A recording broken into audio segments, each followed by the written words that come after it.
There are moments in your life that aren't just memories.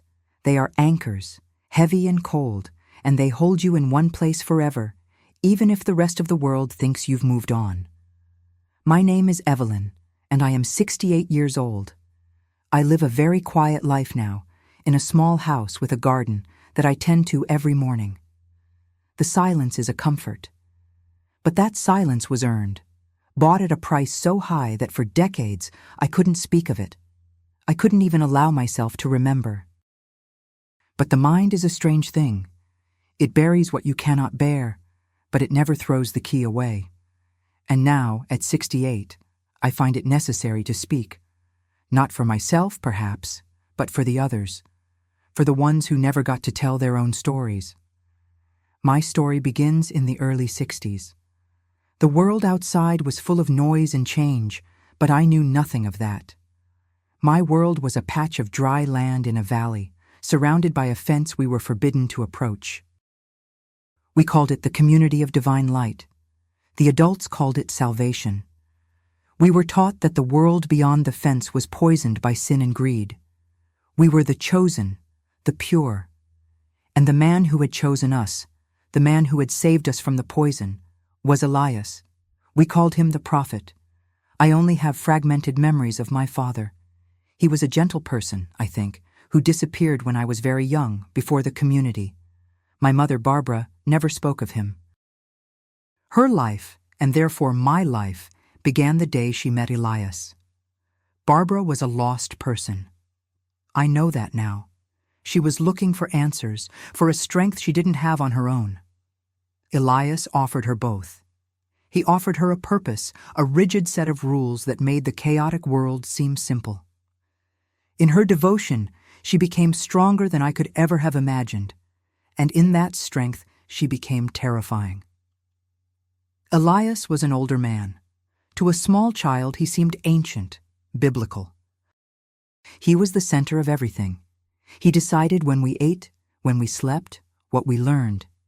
He taught that love was obedience, and obedience was the only path to the light. I was a very small child. In the community, birthdays were not celebrations. They were milestones of readiness. I did not know what I was ready for. I just knew that the prophet had begun to notice me. He would stop me as I walked, place a heavy hand on my head, and tell me I had the light in me. I would smile, because that is what we were taught to do. To please the prophet was to please God. The day it happened was a warm afternoon. The air was still. My mother, Barbara, took me by the hand and led me from the children's dormitory to the small, windowless cabin we had once shared before I was moved in with the other children. Her hand was shaking, but her eyes were bright. I see that brightness in my nightmares. It was the light of a true believer. "Evelyn," she said, kneeling in front of me. Her voice was low, almost breathless. "Today is the most important day of your life. You have been chosen. The prophet, he sees the purity in you." I just stared at her. I was only a small girl. I knew about purity. Purity was washing your hands before meals and not speaking unless spoken to. "Elias is going to make you special," she continued, her fingers gripping my shoulders. "He is going to bind you to the light." She opened her hand. In her palm was a ring. It was not a pretty, shiny ring. It was a dull metal band, heavy and cold. It looked like something that belonged on a machine. "He has declared it," she whispered. "You will be one of his spiritual wives." I did not understand the words, but I understood the look in her eyes. This was not a game. "I don't want to," I said, my voice barely a sound. Her face hardened instantly. The light in her eyes went from fervor to cold steel. "You do not question the prophet. You do not question this honor.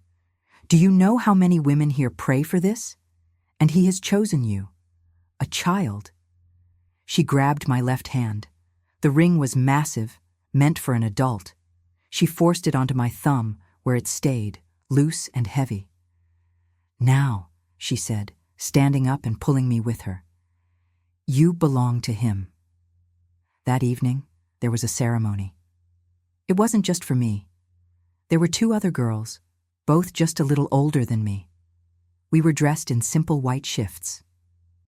We were taken to the main hall, where Elias sat on a large wooden chair that he called his throne. He was an old man, well into his 60s. I was just a small girl. He called us up one by one. When he called my name, I looked at my mother. She was standing near the front, and she nodded, a fierce, proud smile on her face. She pushed me forward. I stood in front of Elias. He smelled of old paper and something sweet, like cough medicine. He took my hand, the one with the heavy ring on the thumb, and held it up for the community to see. Behold, his voice boomed, the innocence of the Lamb. Barbara has given her purest gift to the light. Evelyn is bound to me, and through me, she is bound to God. The community murmured their approval. My mother gave me the ring. My mother told me I was his wife. I want to be clear. When I say wife, I do not mean what the outside world means. In the community of divine light, being a wife of the prophet, especially a child wife, meant something different. It meant I was his property. It meant my purity belonged to him, to be protected and cultivated. This cultivation was the darkest part of it all. This is where the second memory comes in, the one that the thumbnail on a video might hint at. The dancing. It began a few weeks after the marriage. The child wives, there were about 6 of us in total by then, ranging from my age up to the older girls, were told we had a sacred duty. We were to perform the dance of purity. It was held in the same main hall at night. The adults would sit in a circle. In the center, we would be brought out. The music would start. It was always the same music, a strange, haunting flute melody played on a record player. We were told to let the light move us. The older girls knew what this meant. They moved in slow, swaying motions, but Elias would watch us, all of us, and he would call out, "More, children, show us your devotion, show us the joy of the light." Joy was not what I felt. I felt cold. I felt the eyes of every adult on me. I felt the weight of the ring on my thumb, and my mother, Barbara, was always there. She had one of the few cameras in the community. It was an old, heavy device that made a whirring sound. She had been given the sacred duty of documenting the prophet's work, and she filmed everything. She filmed us dancing. She filmed us as we were forced to twirl, to lift our arms, to continue long after we were exhausted.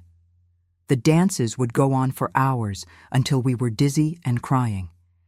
If we stopped, one of the women, sometimes my own mother, would hiss, "Keep going. The prophet is watching. Show him your love." I remember one night I stumbled. I was so tired I could barely stand. I fell to the wooden floor. The music stopped. The silence was absolute. I looked up. Elias was staring at me. His face was unreadable. I looked for my mother. She was right there, standing by the wall. She had lowered the camera. Her face was not the face of a mother looking at her fallen child. It was the face of a disappointed follower. She was ashamed of me. Elias did not speak. He simply motioned to one of the other women. "She is tired. Take her out. Her light is dim tonight." Being dismissed was not a relief. It was a punishment. It meant I had failed. It meant I was not pure. That night, my mother came to the dormitory. She did not comfort me. She did not ask if I was hurt. She stood over my small cot, her shadow covering me. "You embarrassed him," she whispered, her voice tight with anger. "You embarrassed me. All he asks is your love, and you throw it on the floor." "I was tired," I whispered back. "Love is not tired," she said. "Love endures. You are his wife. You must be perfect for him." I learned then that the word love could be a weapon. Love was not comfort. Love was not safety. In the community of divine light, love was obedience. Love was performance. Love was fear. I would like to tell you that I was the only one, but I was just the youngest. I watched the other girls. I saw the same fear in their eyes.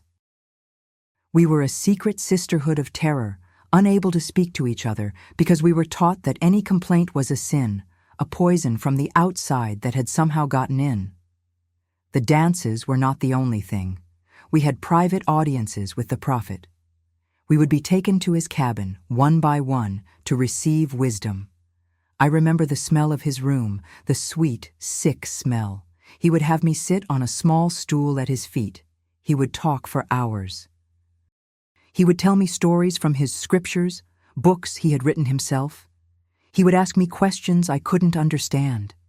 And he would touch me. He would run his fingers over my head. He would hold my small hands in his large ones, turning them over and over. He would touch the ring on my thumb. "This binds you to me, Evelyn," he would say, his voice a low rumble. "You are my special one, my purest light." I would sit perfectly still. I learned to disconnect. I would pretend I was somewhere else. I would count the cracks in the wooden walls. I would listen to the whirring of the camera, because my mother was there too. She was not always in the room, but she was often just outside the door or visible through the open doorway, filming, documenting the wisdom the prophet was giving to his chosen child. I once looked at her, my eyes begging her, "Help me. Stop this. Take me home." She just smiled and mouthed the words, "Such an honor." That was when I truly understood. My mother was gone. The person who was supposed to protect me was the person holding the camera, the person handing me the ring, the person forcing me to dance. The betrayal was so complete, so absolute, that it broke something inside me. It broke the part of a child that trusts. I was just a small child, married to a man in his 60s. I was a performer in a nightly ritual that drained the life from me. And my own mother was the architect of it all, convinced it was the highest form of love. This was my life. This was the community of divine light. And this was only the beginning. My sister Sharon had not even been born yet. She would be born into this years later. And the most terrifying thought, the one that kept me awake in the dark dormitory, was not just what was happening to me. It was the main loop, the question that would define my entire existence. How could I ever get out? And if I did, how could I possibly come back for her? I looked for my mother in the crowd, hoping to see the person who packed my lunch and sang me to sleep. But the woman holding the camera, her face lit by a strange, focused light, was not my mother. She was a stranger, and I was completely, utterly alone. Years are not measured by calendars in a place like the community of divine light. They are measured by the harvest, by the new children who were born, and by the slow, grinding repetition of the rituals. Life settled into a rhythm of terror that became normal. This, I think, is the most insidious part of such a place. The human mind can adapt to anything. The unthinkable becomes the mundane. My days were rigid. We woke before the sun, not to a bell, but to the voice of one of the women, chanting the first verse of awakening from Elias's scriptures. We, the children, slept in a long, cold dormitory. My cot was against the far wall. The first thing I did every morning, before my feet even touched the cold floor, was check my thumb. The ring was always there. It was dark and smooth now, worn by the constant presence of my skin. Our schooling was not about a world outside. We were taught that the outside world was burning, a place of ashes and sin. Our lessons were simple: how to read, but only so we could read Elias's 3 books of truth; how to do basic sums, but only so we could count the sacks of grain or the jars of preserves. The rest of our education was obedience. The dances continued. They did not happen every night, which was somehow worse. They were unpredictable. They would be announced at the evening meal, and my stomach would instantly seize, the coarse bread turning to paste in my mouth. As I grew a little older, from a small child to a young girl of 7, the nature of the performance changed. Elias wanted more. He began to script plays of devotion. He would have us act out stories from his books, stories where a doubter was cast out into the burning world, or where a pure child gave her last piece of bread to the prophet and was rewarded with his smile. I learned to be a good actor. I learned to smile when his eyes were on me. I learned to move with an imitation of grace, to mimic the older girls. I learned to make my face a mask of devotion. Inside, I was hollow. I was counting the cracks in the wall. I was naming the knots in the wood of the floor. I was somewhere else, a small, hard pebble of myself, buried deep inside where he couldn't see me, and his voice couldn't reach me, and my mother, Barbara, continued to watch. Her role in the community had grown. She was not just the documentarian, she was the Mother of the Light, a title Elias had given her. She was in charge of the other women, in charge of us, the child wives. She was the one who inspected our simple dresses, the one who drilled us in the dances, her voice sharp and cold. More, Evelyn, your smile is not true. The prophet sees the lie in your heart. You must cleanse it. How do you cleanse a lie when the lie is the only thing keeping you sane? The lie was my smile. The truth was the ice in my stomach. My private audiences with Elias also continued. The sick, sweet smell of his room, the weight of his hand on my head. He would tell me I was his favorite. You have a strength the others do not, he would murmur, his gaze heavy. You are my little rock, but even a rock must be shaped by the water. I didn't want to be shaped. I wanted to be left alone. One day, one of the older girls, barely a teenager, refused to go to her audience. She simply sat in the dormitory and would not move. The punishment was swift and public. She was brought before the entire community. Elias declared she was filled with the sickness of the world. She was locked in the purification shed, a small metal box, for 3 days with no food and only water. When she came out, she was silent. She never smiled again, but she did exactly as she was told. We all learned from this. Do not refuse. Do not question. Do not even look like you are questioning. My world was this: the dormitory, the lesson hall, the dining hall, the main hall for the dances, and the prophet's cabin. That was all. Then, when I was 7, my mother told me she was going to have a baby. She told me with that same bright, terrifying fervor in her eyes. The light is blessing me again, Evelyn. The prophet has seen my devotion, and I will bring another pure soul into this world for him. I did not ask who the Father was. We were taught that was a worldly question. All children were children of the light and spiritual sons and daughters of Elias. That is what was said. But I saw the way Elias looked at my mother. I saw the way he placed his hand on her stomach. I did not feel joy. I felt a cold, sharp dread that was new. It was one thing for me to be trapped. I was already here. I was already broken. But a baby, a new, clean soul.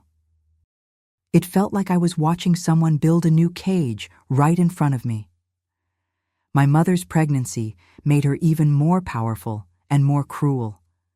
Her devotion was a fire that consumed everything, and she expected the same from me. She saw my silence, my obedience, as sullenness. You should be happy, Evelyn, she would say, rubbing her belly. You will have a sister, someone to teach, someone to guide on the path. Guide her? I thought, the mask slipping for just a moment. Guide her where? To the main hall? To his cabin? I said nothing. I just nodded. You are ungrateful, she snapped. After everything Elias has given us, after he saved us from the filth. She truly believed it. She believed this was paradise. She saw the metal shed as purification. She saw the dances as joy.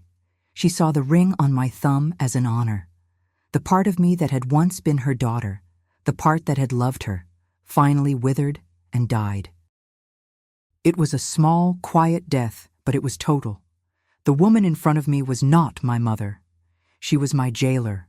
My sister was born in the middle of winter. She was named Sharon.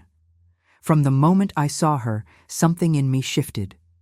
They brought her to the dormitory to show the children. She was wrapped in a simple white blanket. She was so small. Her face was red and wrinkled, and her eyes were squeezed shut against the world she had been born into. The other children cooed, saying the things we were taught to say. A new light. A gift for the prophet. I just stared. My mother, holding her, looked at me, her face softer than I had seen it in years. This is Sharon, Evelyn, your sister. I reached out one finger, very slowly, and touched the baby's hand. Her tiny fingers, impossibly small, wrapped around my own. It was not a thought. It was a physical jolt, like electricity. It was a feeling I had not had in 3 years, not since before the ring, before the dances. It was a hot, fierce, protective something. It was love. But it was not the love Elias talked about. It was not the love my mother demanded. This was something different. This was a growl. It was a shield. And in that exact same instant, the main loop, the question that had been a vague, childish wish, how do I get out, became a terrifying, adult resolve. How do I get us out? This new resolve changed everything. I was no longer a hollow shell, dissociating and counting cracks in the wall. I was a spy. I was still obedient. I was still the perfect smiling child wife. In fact, I became more perfect. I smiled wider at the prophet. I danced with more joy. I listened with rapt attention during his audiences. My mother was delighted. Finally, she said, you are opening your heart to the light. You see, Sharon has brought a blessing to us all. I was opening my heart, but not to her or to Elias. I was still a very young girl. I was a spiritual wife, a big sister, and I had just declared a secret, one-person war. I began to listen, really listen, not just to the scriptures, but to the whispers between the women when they thought no one was around. I listened to the delivery men who brought supplies to the gate, the only outsiders allowed even that close. I listened to the arguments Elias had with his inner circle. I learned that the community was not as pure as it seemed. There was jealousy. There was fear. Elias ruled not just by love, but by terror. He held things over people. I learned that my mother, Barbara, was one of the most feared. She was the prophet's eyes and ears, and her camera was her weapon. The films she made were not just documents, they were proof. Proof of devotion, yes, but also proof of any slip, any moment of hesitation. I saw her, one afternoon, filming 2 of the men who were repairing a tractor. They were laughing about something, a private joke. Barbara stood there, the camera whirring, until their laughter died and they went back to work, their shoulders hunched. She was not documenting joy. She was enforcing misery. And she was raising my sister. Sharon grew from an infant to a toddler. She was a happy baby, unaware of the walls around her. I was assigned to be one of her primary caretakers. I fed her.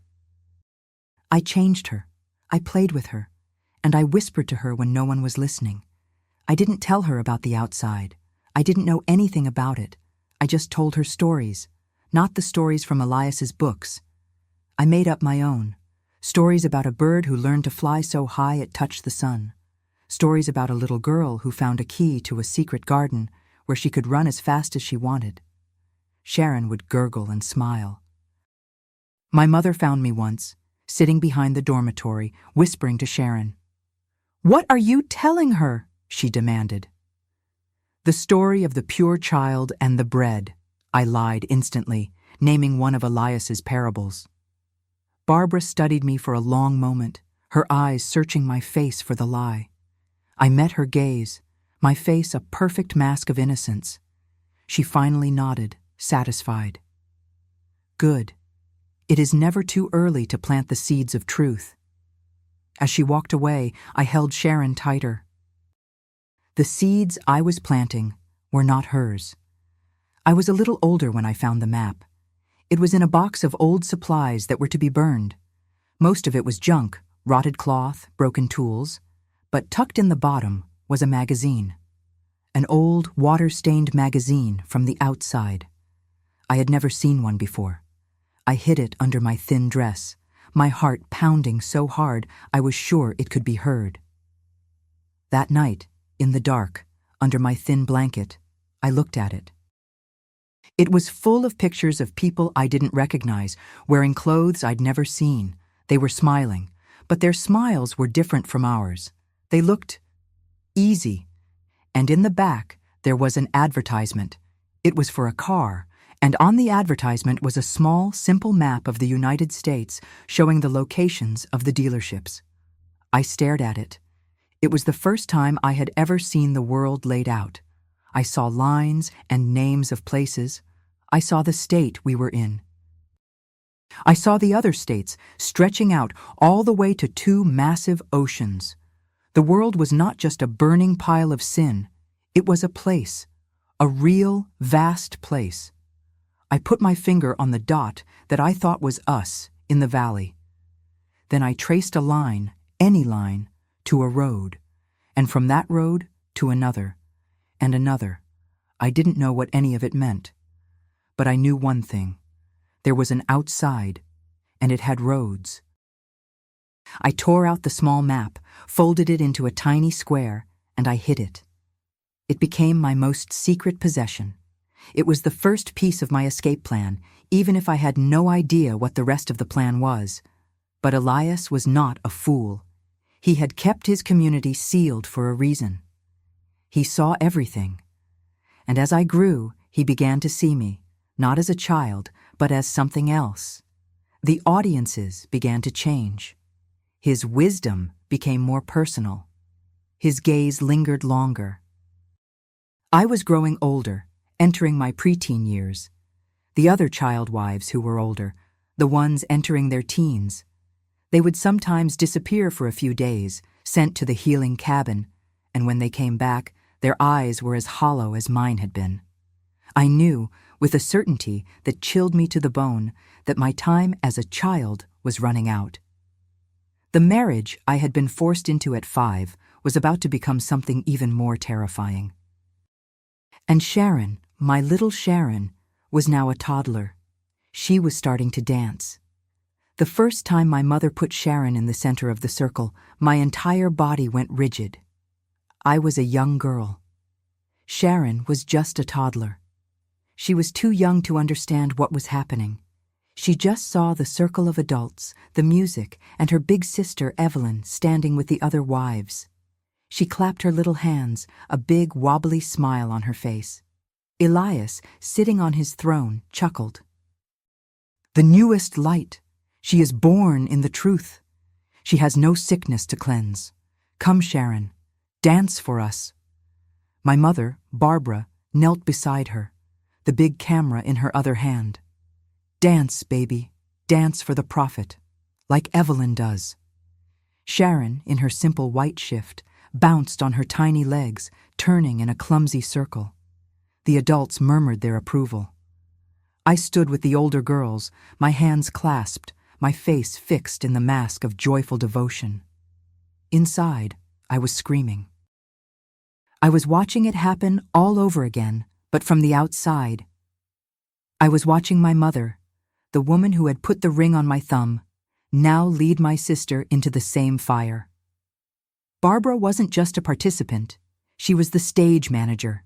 She had the camera, and she would walk around the circle, her gaze intense, filming my little sister's innocence, filming Elias as he watched her. I wanted to run. I wanted to scoop Sharon up, cover her, and run until my legs gave out. But I knew what happened to those who ran, or even those who just refused. I remembered the girl in the purification shed, so I danced. I danced with all the joy I could manufacture. I smiled at Sharon, encouraging her, hoping that if I was perfect, Elias would focus on me and leave her alone. But that was a child's hope. Elias was not a man of singular focus. He was a collector. As I grew older, the nature of my audiences with him changed, just as I had feared. The wisdom he offered became dark and personal. He stopped talking about scriptures and started talking about me. "You are blossoming, Evelyn," he said one afternoon, his voice a low rumble. We were in his cabin. The sweet, sick smell was stronger, or maybe I was just more aware of it. "You are no longer a child. You are becoming a true spiritual wife." He had me sit closer to him, not on the stool at his feet, but on the bench beside him. He put his heavy arm around my shoulders. I froze, my entire body wanting to recoil, but I forced myself to remain still. I forced myself to look at him, to nod as if I understood. "Your mother," he continued, "is a vessel of great faith. She gave me her most precious gift. She gave me you, and soon you will be ready to give your gift back to the light." I knew what gift meant. I had heard the whispers. I had seen the older girls, the ones who were teenagers, their bellies beginning to swell. They were blessed, Elias would proclaim, bearing fruit for the prophet. The hollow part of me, the part I had built to protect myself, was no longer a refuge. It was a prison, and the walls were closing in. My spy work became desperate. I was no longer just collecting information. I was hunting for a way out. The map was still hidden, a tiny folded square tucked into a crack in the floor beneath my cot. It was my only link to the outside. But a map was useless if I didn't know how to use it or how to even get to the road it showed. Our world was fenced, a high chain-link fence topped with wires that Elias told us were blessed to keep the sin out. I didn't know if they were electrified or just barbed, and I was too afraid to check. There was only one way in or out, the main gate. It was a heavy, sliding metal gate, always guarded by two of Elias's most trusted men. But they weren't soldiers. They were farmers, believers. And they were lazy. I started to track their movements. I volunteered for chores that would bring me close to the gate. I collected eggs from the chicken coop nearby. I weeded the small patch of vegetables just inside the perimeter. I watched. The gate opened twice a week, on Tuesdays and Fridays, for the delivery truck. It was a battered green truck that brought sacks of flour, sugar, and other things we couldn't grow. The driver was an older man from the outside, a man who barely spoke.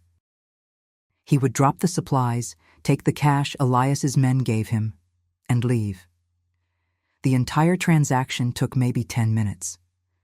The guards would unlock the heavy padlock, slide the gate open just enough for the truck to pass, and then slide it shut. But for those 10 minutes, there was a path. I started to dream of that truck. I started to imagine myself, small and fast, slipping into the back of it while the men were unloading, hiding among the flour sacks. But what about Sharon? This was the question that stopped me every time. Sharon was just a toddler. She was clumsy and loud. She couldn't run. She couldn't be silent. If I took her, we would be caught. I knew it. We would be caught, and the punishment. I couldn't even imagine it. The purification shed would be a mercy. And if I left her, I would watch her at night, sleeping in the dormitory. Her small face was so peaceful. She didn't know. She didn't know the monster who watched her dance. She didn't know the woman who filmed her was a jailer.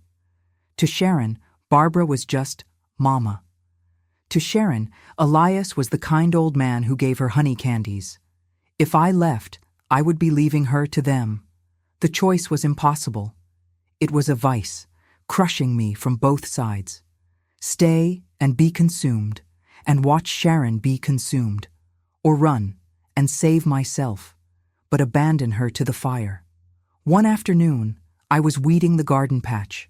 It was a hot, dusty day. The guards at the gate were sleepy. One of them was dozing on a chair, his hat over his face. The other was reading one of Elias's books. It was not a truck day, but they had left the small side gate, a part of the main gate I had never seen used, unlocked. The padlock was hanging open. My heart stopped. I looked around. No one was watching. The other women were in the kitchens. The men were in the fields. The children were in lessons. I could just walk out. I dropped my weeding tool. I stood up, my body moving before my mind could. I took 1 step, 2. Evelyn. The voice was cold. It cut through the hot air like a knife. I froze. It was Barbara. She was standing not 20 feet away, near the corner of the dormitory. She wasn't holding her camera. Her hands were on her hips. "What are you doing?" she asked, her voice quiet. I was going to get some water," I stammered. The lie was weak, pathetic. The well was in the other direction. She walked toward me, her footsteps silent in the dust. She stopped right in front of me. I was just a girl, but she was still taller. Her shadow fell over me. "You were looking at the gate," she said. It wasn't a question. "No, Do not lie to me, Evelyn." Her voice was still quiet, but it was shaking with a rage that was far more terrifying than any shout. "I saw you. You were thinking about it, weren't you?" I couldn't speak. I just stared at her, my blood roaring in my ears. "After everything," she whispered, "after he saved us, after he gave you his name, you would look at that gate? You would think about the filth out there?" She raised her hand. I flinched, expecting the sting of a slap, but she didn't hit me. She grabbed my chin, her fingers digging into my skin, forcing my head up. "Look at me," she commanded. I met her eyes. The fervor was there, burning cold. "There is nothing out there for you," she said, her voice dropping so low I could barely hear it. "There is only sin and pain and death. We are the only clean ones left, here, with him. He is our salvation." "Yes, Mother," I forced the words out. "But the sickness, it's still in you, isn't it?" she mused, her eyes searching my face. "The poison from your father, the weakness." She let go of my chin, pushing me slightly. "I was going to tell Elias tonight," she said, almost to herself. "He has been asking. He feels you are ready for the final blessing, the true marriage." My blood went cold. "But now," she continued, "I see you are not. You are still full of the world. You are not pure enough." She turned and started to walk away. "Go back to your work and pray. Pray that he does not see the lie in your heart as I do." I stood there, shaking, my whole body trembling. I watched her walk away, her back straight and rigid. She had not saved me. I knew that. She had not protected me from Elias. She had postponed me. She didn't think I was good enough for him. My impurity, my weakness, made me unfit for the honor. I went back to the weeds, my hands pulling at them, ripping them from the dry earth. I was not relieved. I was terrified. I had not been given a reprieve. I had been given a new, impossible test. I had to become more pure. I had to become more perfect. I had to convince them both that I was the most devoted, the most joyful, the most blessed of all. That night, in the dormitory, I did not sleep. I lay on my cot, listening to the breathing of the other children. I listened to Sharon, 3 cots down, as she whimpered in her sleep. Barbara's words echoed in my head. "He feels you are ready." The gate had been a false hope. I couldn't just walk out. And Barbara, she was not just a jailer. She was the high priestess. She was the one who inspected the sacrifices, and she had just found me unworthy.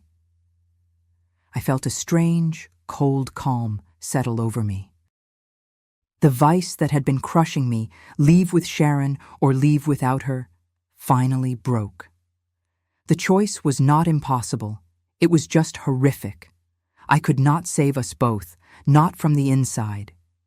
If I tried to take her, we would be caught. Barbara would find us.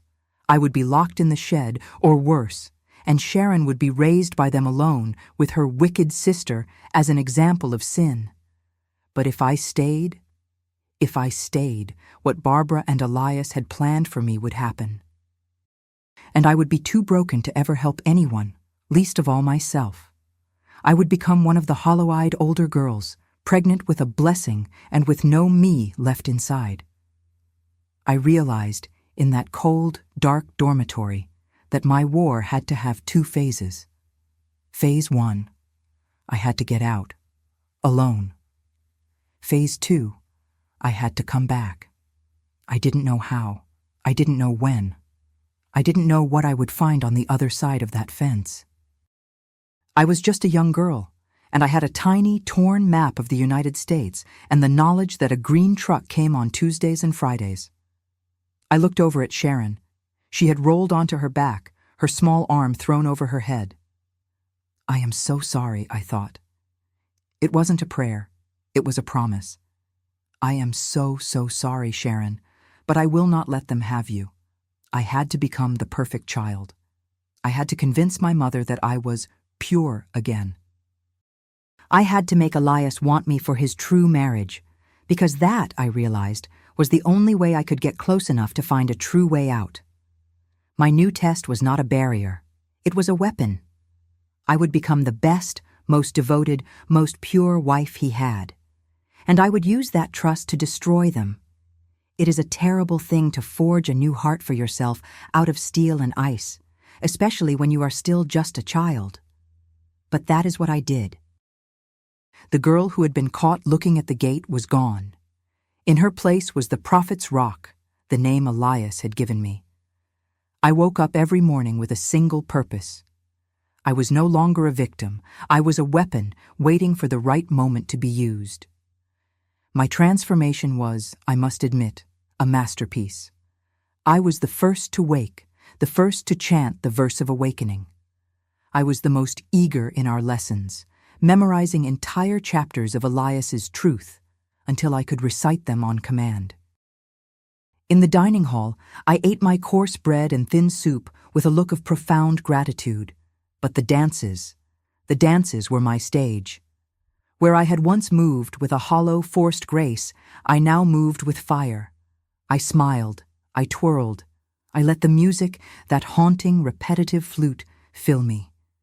I made my joy a performance so bright it was blinding. I would look at Elias, my eyes wide with devotion. I would look at Sharon, who was now a small child herself, stumbling through the motions with the others, and I would smile at her, a beacon of pure love. Elias was captivated. He would point me out to the community. Look at her. Look at my Evelyn. She has banished the sickness. The light has claimed her, body and soul. And my mother, Barbara. She watched me. For the first few weeks, her eyes were narrow, cold, and full of suspicion. She saw the girl she had caught at the gate. She was looking for the flaw, the crack in the mask. I gave her nothing. I was deferential. I was loving. I brought her water when she was tired. I helped her with the camera, which was heavier than ever. I doted on Sharon, but always in a pure way, always teaching her the truth. Sharon, I would say, loud enough for Barbara to hear, what do we say when the Prophet gives us a blessing? Thank you, Prophet Elias, my sister would lisp.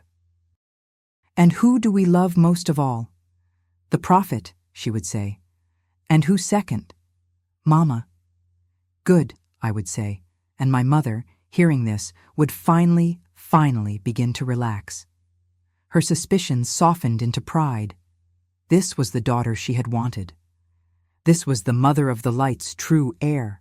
She had beaten the weakness out of me. My new status gave me privileges. I was no longer just one of the children. I was Evelyn. I was allowed to move more freely. I was tasked with overseeing the other child wives, with guiding them. This was the most bitter part of my act. I became a lieutenant in my own prison. I had to enforce the rules I despised. "Your smile is not true," I would hiss at a younger girl, using my mother's exact words. "The prophet sees the lie in your heart." The girl would flinch, her eyes filling with tears, and she would smile wider.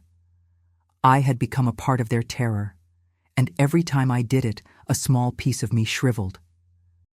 But I held on to my purpose. This is for Sharon. This is how I get out. This is how I come back.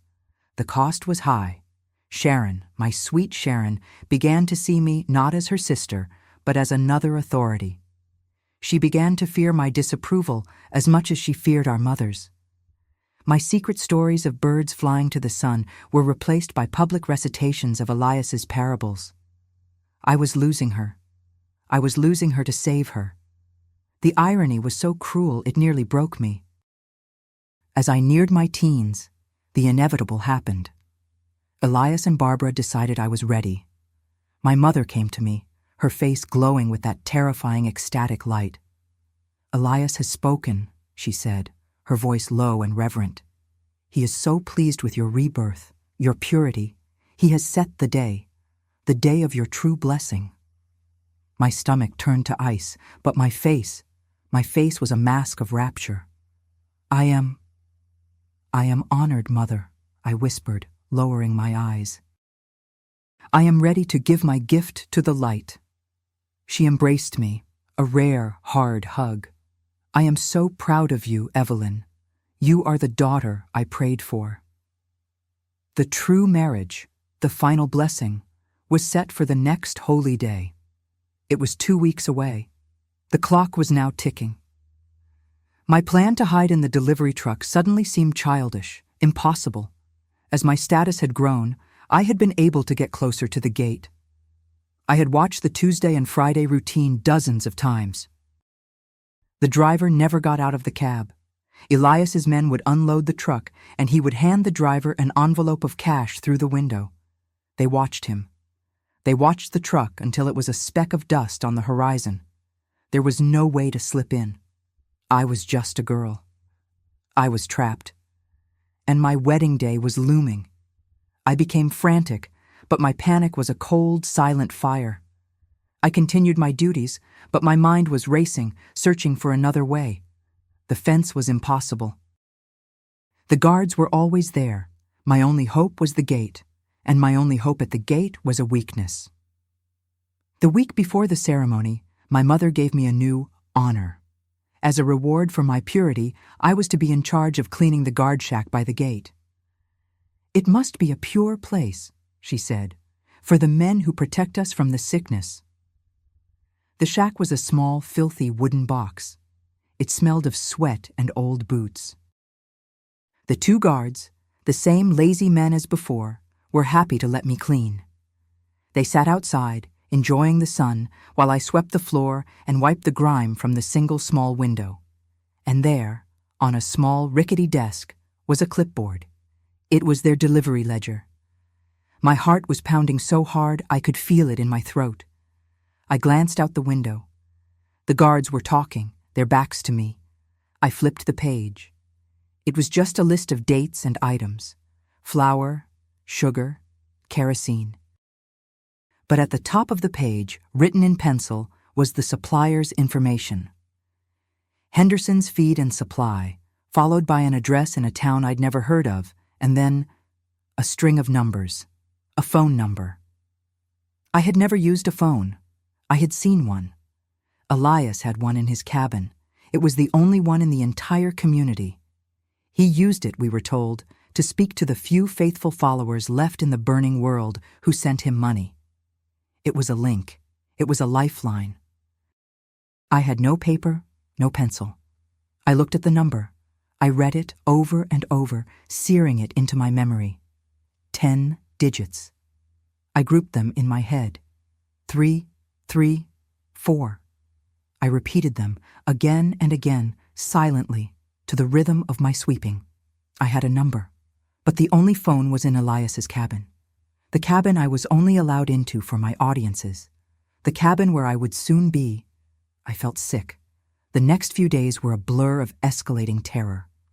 I performed my duties. I danced. I smiled. I recited the 10 numbers in my head until they were more familiar to me than my own name. My final blessing was scheduled for Wednesday. On Monday, Elias called for me. It was a preparatory audience. I went to his cabin. The sweet, sick smell hit me as I walked in. He was sitting in his large chair. My mother was there, standing by his side, beaming. "My child," Elias said, his voice unctuous, "you have made me so proud. You have fought the sickness and you have won. You are truly my purest light." "Thank you, Prophet," I murmured, my eyes on the floor. "On Wednesday," he said, "you will become one with me in spirit and in body. You will be the first wife of the new era. It is a great, great honor." I saw the phone. It was on a small table by his cluttered desk. It was black and heavy. I have only one request, Prophet," I said, my voice trembling, praying they would see it as fear and awe, not as a lie. Elias chuckled. "Speak, my child." I am frightened," I whispered, "not of the honor, but of my own weakness. I fear the sickness will try to return. I would like to spend the day tomorrow, Tuesday, in prayer and fasting. Alone." My mother's smile faltered. "Alone?" Elias asked, his eyes narrowing slightly. "In the purification shed," I said, the words coming out in a rush. "I want to cleanse myself, to be empty of everything but the light when I come to you. I want to be perfect for you." This, they understood. This was the language of devotion. Elias's face broke into a wide smile. "Barbara," he boomed, "did I not tell you? This child has a will of steel. She seeks the pain of purity. It is magnificent." He looked at me, his eyes full of a possessive, terrible light. "Yes, Evelyn, yes. You will go to the shed. You will fast and you will pray. And you will come to me on Wednesday, a truly clean vessel." My mother nodded, her pride restored. "I will bring you water in the morning, Evelyn. But that is all. You will be alone with the light." I had done it. I had bought myself time, a full day, but I was no closer to the phone. I would be locked in a metal box. I spent that night, my last night in the dormitory, staring at the ceiling. Sharon was coughing in her sleep. I wanted to go to her, to hold her one last time, to whisper, "I am coming back for you." But I couldn't. My mother was watching me. She was already treating me as something sacred, something set apart. I was not allowed to touch the other children. I was consecrated. Tuesday morning came. After the morning meal, which I did not eat, my mother walked me to the purification shed. It was the same metal box where I had seen the older girl locked away years ago. It was hot from the morning sun, and it smelled of rust. "I will come for you tomorrow before the ceremony," Barbara said. Her voice was not unkind. It was reverent. "Pray well, my daughter." She handed me a single jug of water. Then she closed the heavy door. I heard the thick metal bar slide into place. I was locked in. The shed was small, barely big enough to stand. There was a small slit near the top for air and a bucket in the corner. That was it. The light from the slit cut a bright, hot rectangle on the dirt floor. I sat down, my back against the cool metal wall. I was alone. The panic I had been holding back for weeks threatened to swallow me. I had a plan, but I was locked in a box. The phone was in Elias's cabin. The gate was 50 yards away, but I had not chosen the shed just for the purity. I had chosen it for its location. The shed was at the edge of the compound, set away from the other buildings. It was placed there so the screams of the sickness, as Elias called it, would not infect the faithful. It was also placed directly behind the guard shack. I sat, and I waited. The sun moved across the sky, and the rectangle of light moved across the floor. The shed became an oven. I sigh-upped my water, forcing myself to be calm. I listened. I heard the faint sounds of the community, the bell for the midday meal, the shouts of the children at play. And then, I heard it. The rumble of the green truck. It was Tuesday, delivery day. I scrambled to my feet. I pressed my ear to the metal wall. I could hear the guards' voices, lazy and bored. I heard the squeal of the gate sliding open. I heard the truck's engine idle, then stop. I heard the clank of metal on metal as the men unloaded the sacks. I waited. This was the first part of the gamble. The guards, I knew them. I knew their routine. After the truck left, they were always hot and tired. They would sit in their shack and complain. I heard the truck's engine start. I heard it drive away. I heard the gate slide shut with a heavy, final clang. Then, silence. I waited. 10 minutes. 15. Then, I heard the guard's voice, muffled but clear. "It's too hot out here." "I'm going to the dining hall to get some cold water. You stay." "You go," the other replied. "I'm going to take a nap. This heat is ungodly." I heard one set of footsteps crunch away in the dust. The other set of footsteps went into the shack. Then, silence. This was it. I looked at the bar on the door. It was on the outside. I reached into the waistband of my simple dress.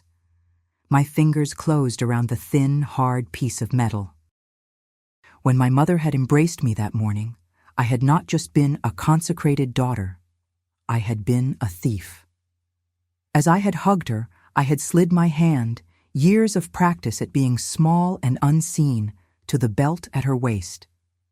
The belt where she kept her sacred items, the camera key, the dormitory key, and the key to the purification shed. She carried it because she was the mother of the light, the one who dealt with the impure. I had palmed it. It was a simple, old-fashioned skeleton key. My hands were shaking so hard I could barely hold it. I slid the key into the large, crude keyhole. It wasn't a lock. It was a latch. The key was just a lever to slide the outer bar.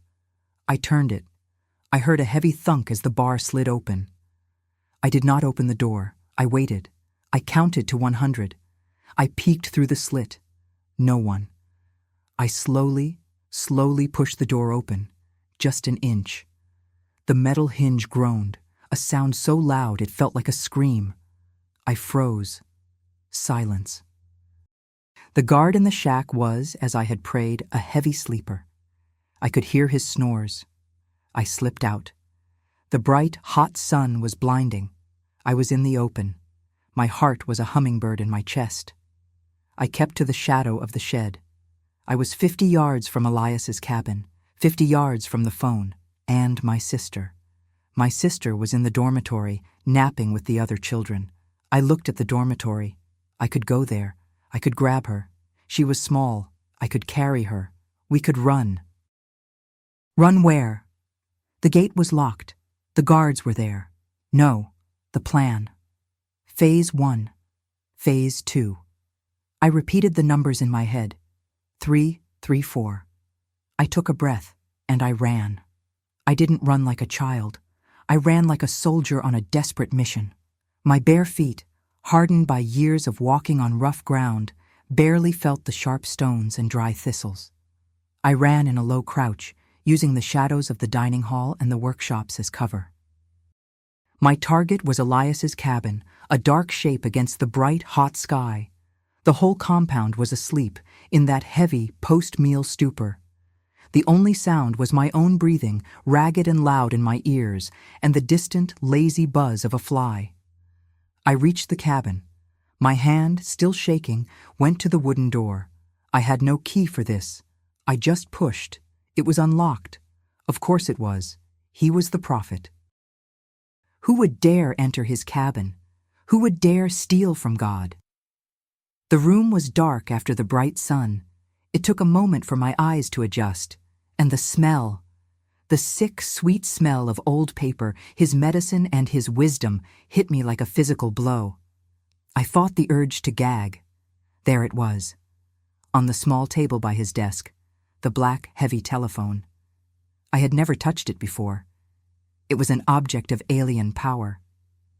I lifted the receiver. It was heavy, much heavier than I expected. A loud, steady humming sound filled my ear. The dial tone. I had heard my mother talk about it.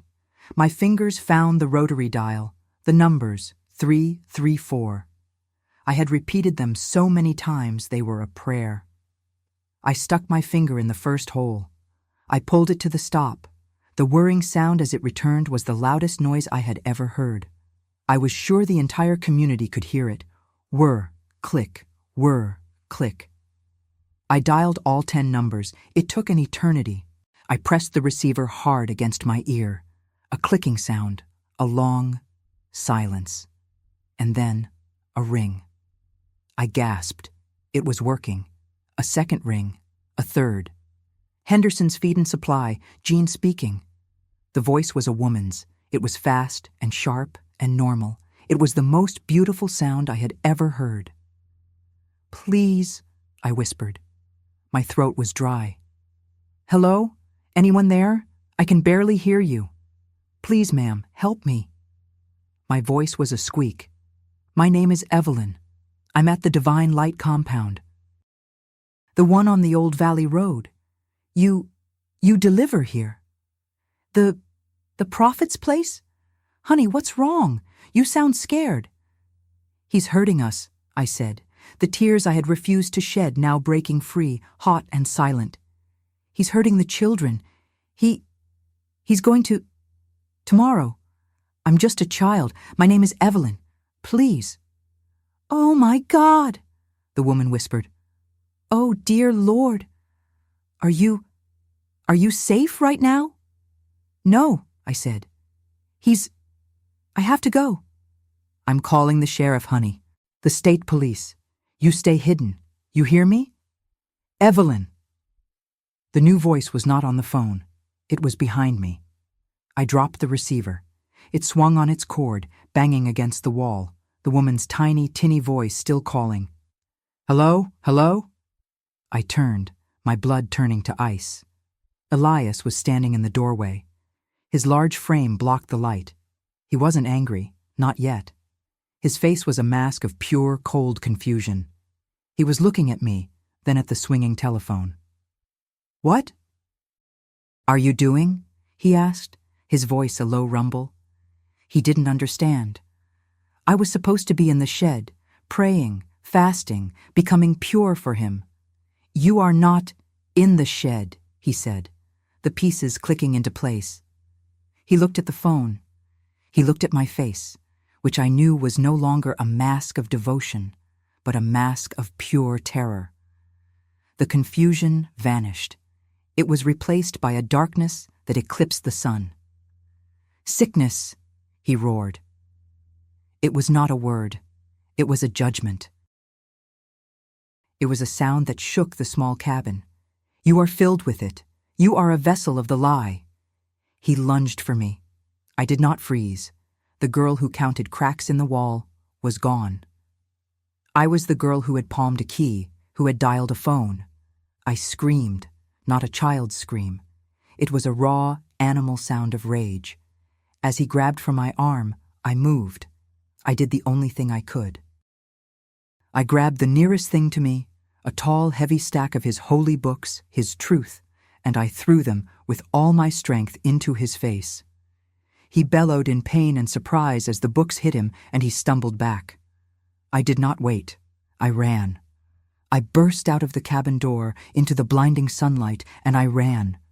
"Seize her!" Elias roared from behind me, his voice carrying across the entire compound. "The child is poisoned. She is a demon. She has the sickness." People were appearing from every doorway, the dining hall, the workshops. They had heard the roar. They saw me, running from the prophet's cabin. They saw him, his face a mask of fury, pointing at me. Do not let her escape. I ran toward the only place I knew, the gate. It was chaos. Men were running, women were screaming. They were not trying to help me. They were a mob, their faces twisted in fear and righteous anger. I was the sickness. I was the lie. I saw my mother Barbara come out of the dormitory, Sharon holding her hand. Barbara's face. It was not the face of a mother seeing her child in danger. It was the face of the high priestess whose sacrifice had just spit in the face of her God. It was pure, unadulterated fury. "Stop her!" she shrieked, pointing at me. "She has betrayed the prophet." I ran. I was fast. But the compound was small and the gate was locked. I reached the guard shack. The two guards, awake now, were running toward me, blocking my path. I was surrounded. I was in a circle, just like the dances. The mob surrounded me, keeping their distance as if I were a wild, rabid animal. Elias walked slowly toward me. He was no longer roaring. He was calm. His face was serene, his eyes full of a terrible, cold purpose. "It is a sad day, my children," he said, his voice booming for all to hear. "The sickness of the world is strong. It has burrowed deep into this one." He stopped, 10 feet in front of me. "But we will cleanse it," he said. "We will not let it spread." He looked at the two guards. "Take her, back to the shed. She must be purified. She must be purified by fire." This was it. This was the end. I had tried, I had fought, and I had lost. I looked at Sharon. She was hiding behind our mother's skirts, her eyes wide, crying. She was terrified. Of me. My mother, Barbara, just stared at me, her face like stone. "You have failed," she mouthed. I looked at Elias. I had nothing left. No, I had one thing.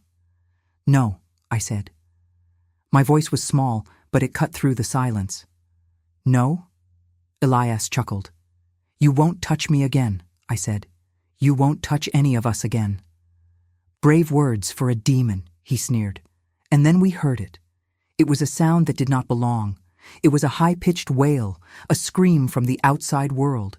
It was getting closer. The community looked around, confused. What was this new sound? I knew. It was the woman from the phone. It was Jean. It was the sheriff. A car, then two, blue and red lights flashing, slammed to a stop outside the main gate, kicking up a massive cloud of dust. The outside had arrived. The compound was frozen. This was the burning world. This was sin. Two men in uniforms got out of the first car. Their faces were hard. "Open the gate!" one of them yelled. Elias stepped forward, his mask of the prophet back in place. "Gentlemen, this is private property." "We are a church. You are trespassing." "We had a call," the officer said, his hand on his hip. "A report of a child in danger." This was my moment. With the last ounce of strength I had, I ran. I pushed past the two guards, who were staring, mesmerized by the police. I ran to the chain-link gate. "I'm here!" I screamed, gripping the fence. "I'm Evelyn. I'm the one who called. He's lying. He's hurting us. He was going to... I couldn't say the word. I pointed at my mother. She filmed it. She filmed everything. The dances, the audiences. "Look in his cabin. Look at the films." The officer looked at me, a young girl in a simple torn shift, clinging to a fence with a mob of silent, staring adults behind me. He looked at Elias, whose face had gone pale. He didn't hesitate. He and the other officer put their shoulders to the gate. The old padlock snapped. The outside flooded in. What followed was a blur of noise and light. The officers were pushing through the crowd. My mother, when she heard me mention the films, her sacred documents, as evidence, she did not fight. She just crumpled to the dust, her faith and her world shattering in a single instant. One of the officers came to me. He knelt. "Are you Evelyn?" I just nodded, my legs giving out. "You're safe now, kid," he said. He wrapped me in a blanket that smelled of wool and gasoline. It was the best smell in the world. I was taken away. The last thing I saw was Elias, his hands behind his back, being led by an officer. He looked small. My escape was phase 1. It was the end of the community of divine light. The investigation uncovered everything. My mother's films, her sacred documentation, were Elias's downfall. They were proof of everything I had said, and so much more. He was arrested, tried, and convicted. He was sentenced to life in prison for his crimes against us, the child wives. I learned many years later that he died at the age of 78, alone in his cell, of a heart attack. He never saw the outside again. My mother, Barbara, was also convicted. As a victim and a perpetrator, her sentence was shorter. She served 7 years, then was released to a halfway house, her mind, I was told, still clinging to her broken truth. And me? I was put into the foster care system. The outside was loud and fast and terrifying. I was a difficult child. I was silent. I didn't know how to use a fork properly. I didn't know what a television was. I had to learn all over again how to be a person. But I had one thing that kept me going. A single promise whispered in the dark to a sleeping toddler. I am coming back for you. Phase 2 was the hardest war of all. As soon as I aged out of the system, at 18, I got a job. I saved every penny. I found a lawyer. I petitioned the court for custody of my sister, Sharon. She was 11 by then, and she had been raised in a series of group homes. Our mother, Barbara, fought me. She stood in that courtroom, her eyes still holding that cold fire, and told the judge I was poisoned, that I was of the sickness. But I had the truth, and for the first time, the truth was on my side. I won. I brought Sharon home to my tiny apartment. She hated me. She did not see me as her savior. She saw me as the demon who had destroyed her family, who had sent her mama and the prophet to prison.